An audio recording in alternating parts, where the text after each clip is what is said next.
What's up, y'all? Welcome back to the channel. Um, this video will be the spoiler discussion of weapons. Shout out to all my returning subscribers. If you're new to the channel, like, share, subscribe.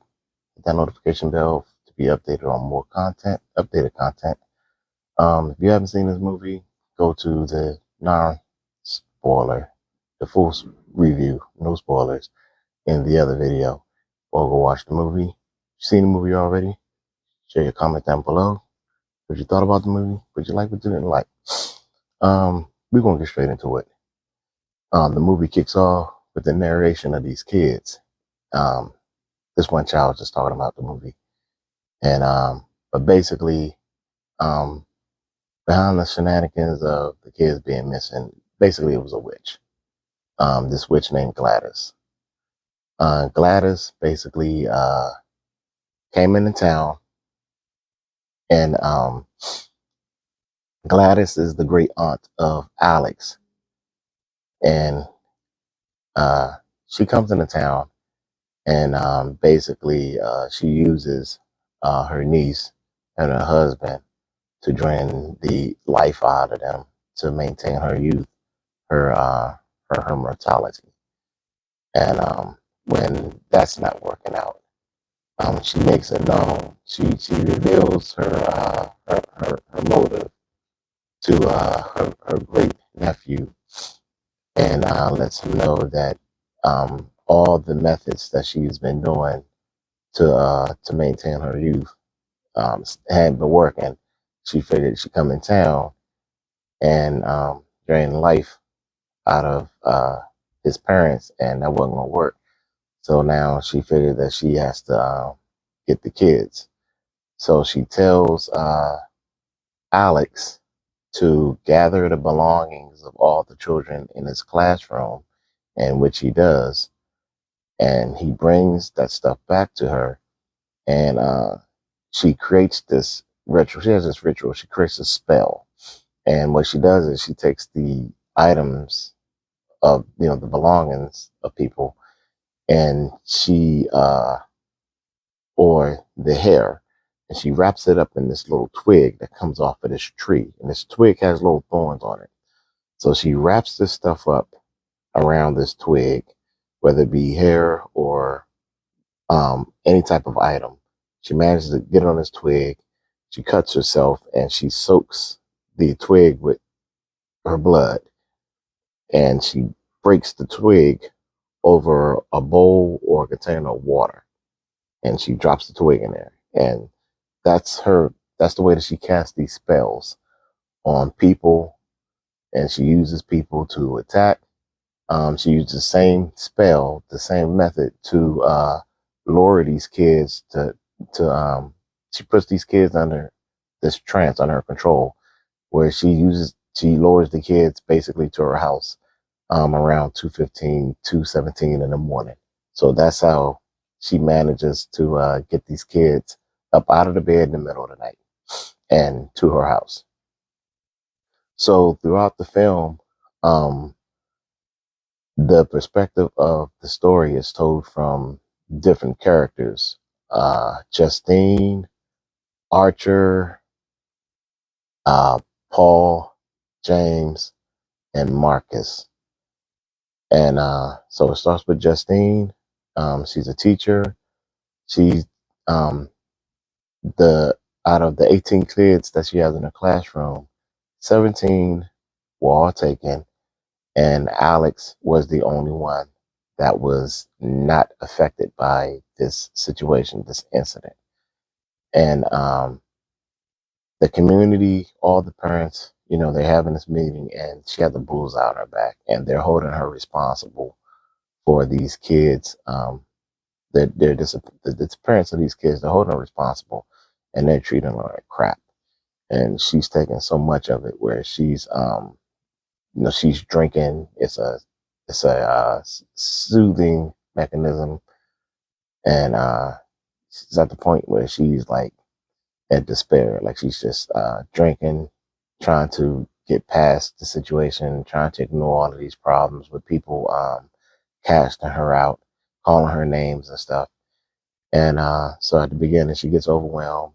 Um, Josh Brolin's character Archer, he's a part of these parents. You know, he too, is holding her responsible like everybody else. Um, and but she questions herself why Alex, um, why all the kids in her class, everyone but Alex, everyone but this one kid, how come he didn't he didn't disappear, he didn't vanish like the other kids, and she questions that. And so during her perspective of the story, she gets overwhelmed. She runs into James, who's another character at the gas station. She gets her. He asks her for money. He's a homeless drug addict. James is. She gets her liquor. She goes back home, and Benedict Wong, the school principal, he saves Justine from being overwhelmed by the verbal attack from the parents. So, cut to the chase. She goes home. Um, there's a creepy sequence, nightmare sequence, where she hears the knocking at the door, sees anything. She hears, she hears the noise, but she doesn't see anything. But she feels something is watching her. Nightmare sequence, same thing. She looks down the hall, doesn't see anything, but she looks up and sees this woman. Um, this looks like a clown, red hair, and she wakes up. But she's convinced somehow that this one kid that remains in her class and she tries to convince her principal um, that he knows something. Somehow, some way, he knows something, and the principal tells her not to approach him, leave him alone. The community has lost faith in the police department with because of the way that they're addressing the missing kids. And so she does her own investigation, her own little digging. She follows Alex home, and she approaches the house, and all the windows are covered with newspaper. She sees the parents. They're like in this catatonic state. They're just motionless, just sitting there on the couch. So she calls uh, Marcus, the principal, and she's like, you gotta figure out something. Talk to the parents, something. She's trying to get him to help some kind of way to get in contact with Alex's parents to find out what's going on. So while she's at the house, she falls asleep. Um, and this woman comes out of the house, and that scene is creepy. Um, while Justine is asleep, this woman gets in the car and she cuts a piece of her hair. So we go to Archer's scene. Archer, his son was taken. He has a son named Matthew, and his son, you know, you see how it affects his life. Um, he has an estranged relationship with his wife. He's a military vet, and he's lost faith in the justice system as well, the police department. Um, they replay the scene with the community, the parents in the school holding Justine accountable. He was one of the parents. And then later on after that, they show him follow Justine to the gas station, to the liquor store, and they follow her home. Um, so just to cut back, you see that he's a foreman, and there was a scene prior where he had 2 buckets of red paint. So you're just led to believe that he wrote or painted witch on Justine's car, which Justine discovers after her nightmare sequence. But Archer has the same experiences. Later on, he's in bed. He's been sleeping in his son's room since the disappearance, and he too has these nightmares where he sees overplays of his son just running off into the woods in the darkness, and he follows his son, and it leads him back to the house. Goes upstairs, and his son is in the bed, and then it transitions to this woman with this face painted up like a clown, red hair. Just another creepy scene. The way the camera works and the light working to create this creepy sequence off the chain. Um, so then he's watching the video and he's got the blueprint of the community. He tries to um, triangulate or basically find a path to where these kids are running towards. And he uses his video and tried to gather information from the neighbors' videos. A few of the neighbors are reluctant, but he manages to get some of the footage from the other parents who were affected by their kids' disappearance. And he creates these lines or a path to where these kids are running or headed towards on this blueprint, on this map, um, with these intersecting lines to find out where they're going. He tries to find their destination. So we go all to the next scene of Paul from his point of view. And Paul is a police officer. He has a relationship. You see, he has a relationship with Justine. Um, and there's a scene where he's at work. He has interaction with James, the local homeless guy. He too has an encounter with James, where you see James trying to break into a building, gives chase, and he detains James, puts him in handcuffs.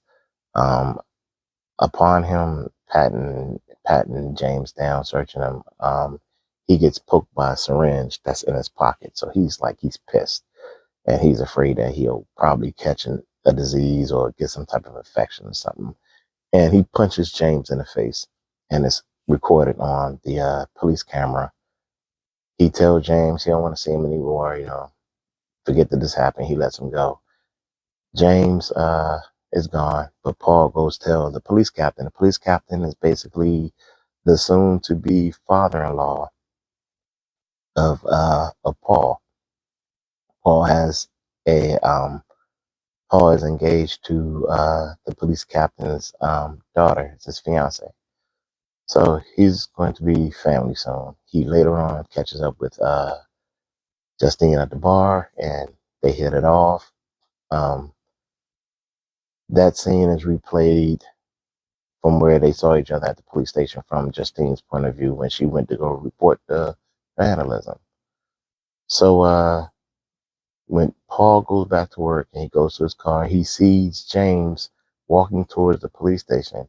And I guess he overreacts because now he thinks that James is going to tell on him about the incident that he had where he got punched in the face.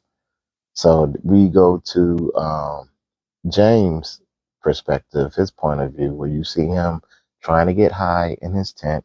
He lives out in the woods, and he's throughout the community. He making phone calls, trying to borrow money, trying to get some money. He owes money, tampering with cars, and he steals some items from a car. And these are like tablets, little small kid stuff, electronics that he tries to pawn. He gets a little bit of money. Um, they replayed the scene with his interaction with Paul, um, trying to break into a building, Paul punching him in the face after he spoke with syringe. So now James is walking down the street, and he's walking towards Alex's house, and he notices the newspaper on the windows. It's raining, and he figures the house is abandoned because of the newspaper on the window. So he figures, he can try to squat or go in there and try to steal something. Um, Upon him stealing some items in there, he sees Alex's parents. They're like in this motionless state, catatonic. He's stealing things and snooping around the house, goes in the basement, and he finds the kids in the basement, and they're in the same state as well, motionless, just standing in the dark. And so it startles him. He goes back upstairs. The parents get off the couch and they make an attempt to attack James, but James manages to escape the house. Goes to the pawn shop to sell the items that he stole from the house, and he sees the $50,000 reward, um, and and that leads to the information of finding these kids. So he makes a phone call to the police to cash in his chips to try to collect that reward. In regards to these missing kids. So he's on his way to the police station, and now they replay the scene where Paul chases after James. Um, James manages to get away from Paul for the moment. He's back in the woods, and he, Paul, James, he has an interaction with this woman with this clown makeup. She looks like a clown. Um, Here is somebody call off his name in the woods, and he looks off in the distance and sees this woman, the same woman that Justine and Archer saw.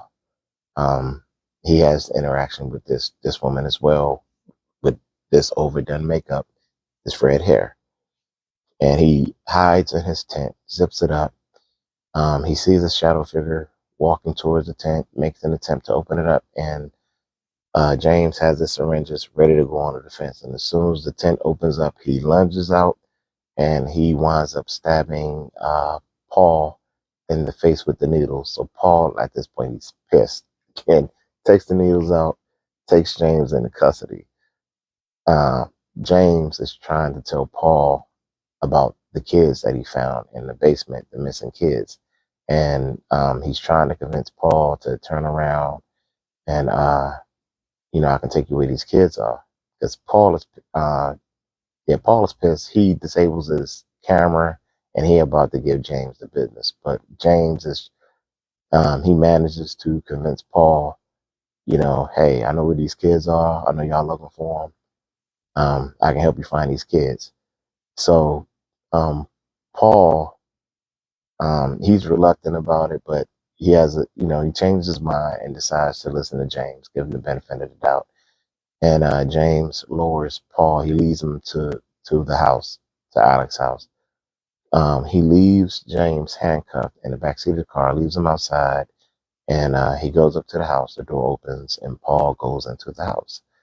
It's nighttime at this point. James has been outside all day until nightfall. Paul comes out and grabs James out of the car and literally drags James into the house. So we cut to the next scene of Marcus' perspective, the school principal, played by Benedict Wong. He's in the supermarket and talking to Justine, where this scene is kind of replayed, but from a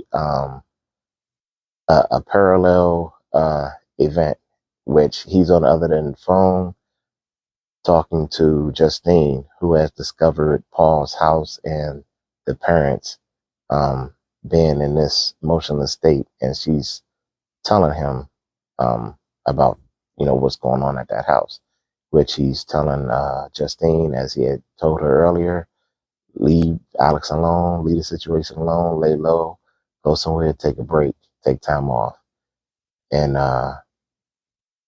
at this point, um, he has a change of heart, and he feels maybe he decides to look into it and makes an arrangement to have a meeting and to check on Alex, make sure he's okay, just trying to follow up and meet up with Alex's parents. And the aunt, Gladys the witch, Alex's great aunt, shows up at the school instead of the parents. And because she's not on paper the legal guardian, he tries to explain Marcus tries to explain to Gladys that it's protocol. The parents have to be there if she's not the legal guardian. The parents physically have to be there, and they need to see that the kid is okay. He explains that policy to her, but she's not. Based on her responses, she's not really interested. She's evasive about it, but she's playing along with it. During the interaction, she's observing the room, um, looking at all the items, and she sees these little ribbons um, on this little stand that she's sitting next to. So they cut to the next scene where you see Marcus and his husband. They're eating hot dogs and they're getting ready to watch something on TV. Gladys just shows up at their doorstep, and they both answer the door. And Marcus is kind of thrown off because he's trying to figure out how did this woman find his address, like just manage to just locate him. Um, the husband, Marcus' husband, lets her in. She's playing all like she's in distress. She's out of breath. Just this old lady needing some help. And she manages to, during their interaction, she manages to get um, some hair from Marcus' husband. And she wraps the hair up in this twig. And she asks for some water as if she was like thirsty. But she explains that she would prefer a bowl instead of a cup. They put the water in a bowl. She manipulates the conversation and she manages to get some hair from Mark's husband. And she wraps the hair around this twig. The twig has thorns on it. She cuts herself, breaks the twig, drops it in the water. Then immediately, um, she casts a spell on Marcus, and Marcus attacks his husband and just headbutts him nonstop. This scene is just graphic, just extreme. Headbutts him, keep headbutting him until she got a piece of hair, Justine's hair. She takes the twig out the water, rewraps it with the blood and around that same twig, and she takes a part of that twig and breaks it with Justine's hair on it, drops it in the water, and Marcus stops the head bashing and then immediately runs out of the door to attack Justine. Um, and when Marcus shows up, this is a scene that's replayed where Archer catches up with Justine at a gas station, and their conversation is interrupted by Marcus. So that scene is replayed again from Archer's point of view. Marcus arrives and attacks Justine, and Marcus is relentless. Archer makes several attempts to stop Marcus, but where they take the chase inside the gas station, which you've seen in the trailer. Archer is just tossed to the side, arm injury, and Justine makes it back to her truck. She drives down the road, and Marcus is on some T-1000 shit. My man is chasing her down the street, chasing this truck. I mean, he is on it. And Archer is not too far behind. He jumps in his truck, and they're in the chase. And the race is on. And as soon as Marcus crosses this one intersection, this car comes out of nowhere and kills Marcus. And the scene is so graphic. Basically, Marcus, that's all you see is Marcus' body. His head at this point is like a bashed in watermelon. The scene is graphic. And Archer is just looking at the scene. Um, they meet up, Archer and Justine meet up again at the hospital, and uh, whereas he's sharing information to Justine that um, based on what he's seen in the video, the same manner that Marcus was running, he tells Justine that that's not natural. What happened wasn't natural, and you know Marcus was on the same spell that these kids are under, and somebody's behind all of this. And Justine, once she sees the schematics, the blueprint, and the intersecting lines that Archer had created, the direction of these kids were going, she basically pinpoints the lines where they all intersect at Alex's house. So we cut to Alex, his point of view of the story, where you see this kid, he has beautiful parents, beautiful family, and this kid is just, man, he goes through so much. You see that Archer's son Matthew is his bully, and this kid is getting picked on, but he pushes through it, does his schoolwork, and he's a social kid, and he just goes through the normal routines of sitting down, eating, getting ready for school, and how he interacts with the teachers and stuff. And until Auntie shows up, and he ain't feeling it at all. Um, Auntie is um, Miss Lily, Alex's mom by family. She's the niece, and which makes that's the relation makes Alex the great nephew. So the auntie Gladys arrives. He ain't feeling her at all, and she is creepy. And cut to the chase. He comes home from school one day, and he sees, you know, Gladys calls him to the dinner table, and they're just sitting there in a catatonic state, motionless, both of his parents. And she explains to him, the motive why she's in town. She needs life force. She needs the essence. She needs to live again. And what she has been doing ain't been working. And she wants to suck the life out of, somebody. And that goes back to what I explained earlier. And basically what the whole big reveal was. Um, Came out of left field. The movie's off the chain. I enjoyed the jump scares.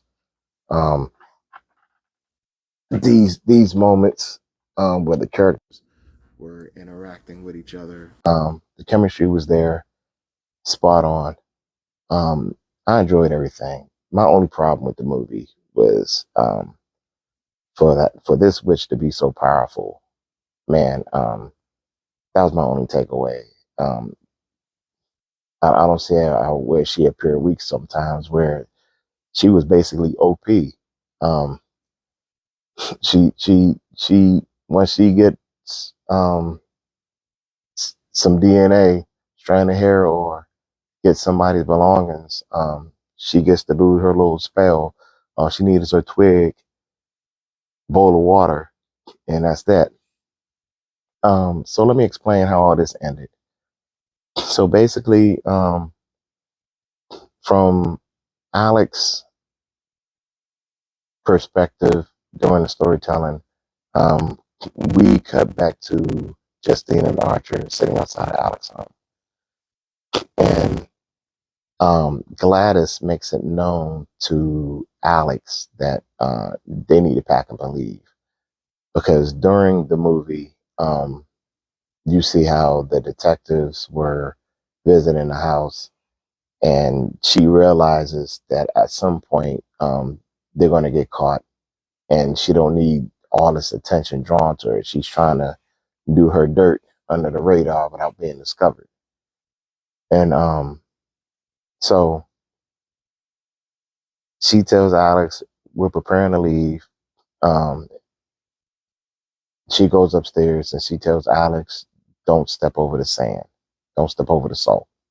Alex goes upstairs anyway, and there's salt, like what you see in the trailer, and a line of salt, and the parents are blocking the doorway.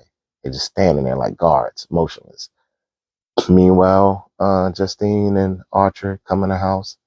They see Paul just standing there in the living room, and Archer knows that something is off, and he tries to stop Justine from approaching Paul, who's just standing there motionless. And Justine doesn't see the salt um, watering the living room from the foyer area. And as soon as he steps over that salt, uh, Paul immediately snaps out of it and attacks Justine. And James comes out of nowhere and attacks Archer. All at the same time, Alex steps over the salt, and the parents are running, lunging towards Alex to kill Alex. So Alex is running from room to room upstairs, trying to barricade himself in the room. And every failed attempt, they're just busting through the door. While downstairs, um, Justine and Archer, they fighting. They putting up a fight with Paul and James. And it doesn't matter what they're using, how hard they hitting them. They keep getting up and they coming back. Justine manages to get Paul's gun, his service weapon. Paul is still in uniform, his police uniform, and she shoots him in the head. Archer beats James senseless until he's no longer moving. He's throwing him around the living room, and he's hitting him with all kinds of haymakers until he's just not moving anymore. Um, so when he beats him, he manages to. They wind up in the hallway area where Archer sees the basement. He goes downstairs. He sees all the kids, and with him checking all the kids, the camera play with the coming in and out of the dark. He runs into Gladys, and she snatches the dog tags off, and immediately cuts back to Justine, who's upstairs, and she hears the commotion going on with um, the parents chasing Alex upstairs. But before she can do anything, Archer approaches her from behind, puts her in the chokehold, the headlock, and Gypsy Gladys is just standing there, encouraging it. So while Alex is upstairs, barricaded in his great aunt's room, in Gladys' room, he sees the tree, and he manages to grab a strand of hair, Gladys' hair, and some hair from some of her wigs laying around the room, and he wraps it around the twigs that has a bit of the classmates, some of their stuff on it too. And he casts his own spell with cuts himself the blood and a strand of his aunt's hair, and he drops the twig into this water. And immediately when he does that, um, it doesn't stop the onslaught, but the kids that are downstairs in the basement, they rush upstairs. But immediately when the aunt notices this, like she just like the spider senses kick off, she runs out of the house like Usain Bolt, like it's on, and they on a foot race.